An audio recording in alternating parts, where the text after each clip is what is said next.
Alright, so let's get going. Now, in the next steps, we're going to try to make our site look more like this. Remember, this is our goal. So let's put back this title, Welcome to Course 100. We're going to put that back as the H1 of the page. Welcome to Course 100. Let's save it. Either you press File, Save, or if you're like me, you press Command S if you're on a Mac. Beautiful. Next thing is we want to put an image. We're going to put a picture there. Alright, so to put a picture, it's very simple. So to put an image, we want to start by using a tag that is called figure. Let's use figure. So figure basically wraps the image inside. So let me show you. There's actually an image tag. Now this is the first. You remember earlier on in, I think 2 videos ago, I said that you should always have a starting and a closing. Well, here's an exception. An image tag is what you call a self-closing tag. It does not need an opening tag and a closing tag like this figure. So it just wraps around itself, and you just need to specify some two information inside, and that's about it. But let's see what we get on the screen. Let's save this. Go to our page, refresh, nothing. The reason why we don't have anything on the screen is because we haven't specified where this image is coming from. Like what's the URL for the image, what's the source basically. So to do that, you have to provide something called the source for the image. The source tells this image tag where to fetch the image from. So let's get an image on Google. Let's see. Let's go to Unsplash. Unsplash.com. Get free images, free beautiful image on Unsplash.com. Let's see. You can choose any image. You can use an image of yourself if it's online. Click this image. Can we get the? Is it possible to get the URL? Let's see. I'm gonna right-click. Get copy image address.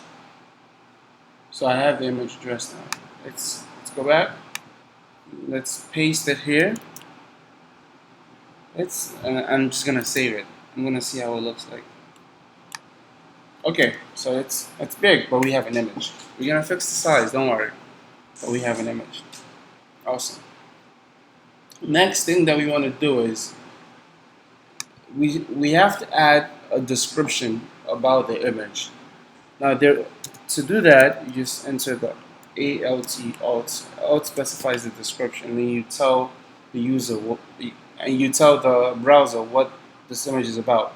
But there's also another good reason why to add a description for screen readers, tools that people who require accessibility to work.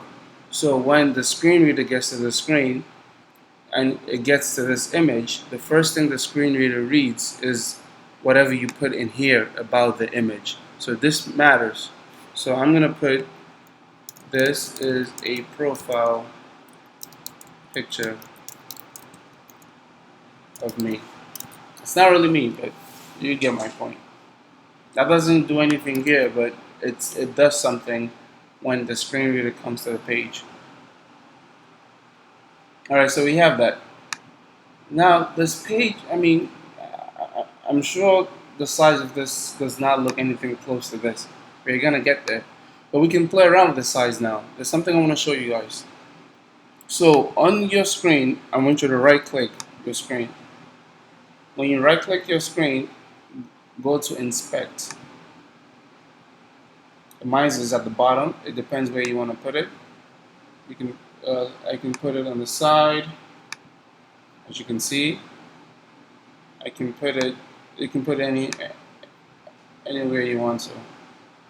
So this is. I'll leave it on the side for now. It depends on you guys.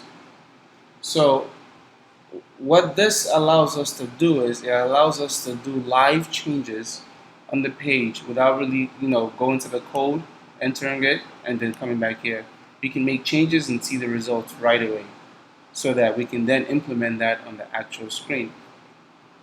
So if you just highlight the H1 tag, you notice it highlights the text saying, hey, do you want to make any changes here? And then we go to the figure, it says, hey, here's the figure. You want to make anything? Take a look at the main. Yeah, yeah. So if you highlight the main, it covers the whole thing. So the reason why I want to show you this is, and then, let's go directly to the image. If you go to the figure, there you see this yellow stuff. I wouldn't like start defining it.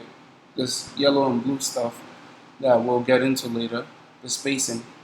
And then we go right into the image. What we want to do is we want to see if we can just make this image smaller just a little bit through here. What I want you to do is come below over here, click the image, make sure you click it. Just click the image and then go below to where it says element.style. And let's see if we can make it smaller. Let's play with some stuff. This is our first go at using CSS. So we're going to give it a width. Width.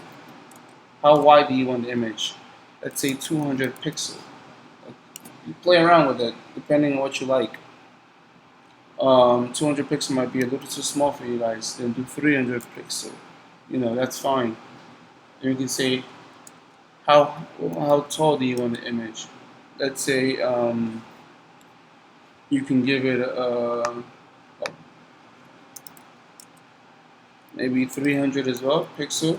You notice live changes as you enter it. It changes live. That's the whole point of it. 200 pixels. Pixel is the unit of the number. It's like saying 5 pounds, 10 pounds. If I just tell you 10, what does that mean? It doesn't mean anything. If I say 10 pounds, I'm talking about weight. It's the same thing.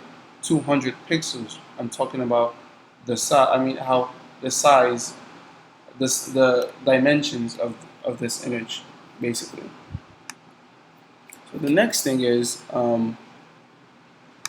so now the unfortunate thing about this is it's not permanent. This just gives you a quick view of seeing the dimensions. To make it permanent, we need to take this and implement it somewhere here. So I'm going to show you how to do that on the next video.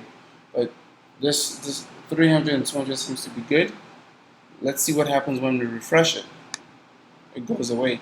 Because again, this is just for live viewing.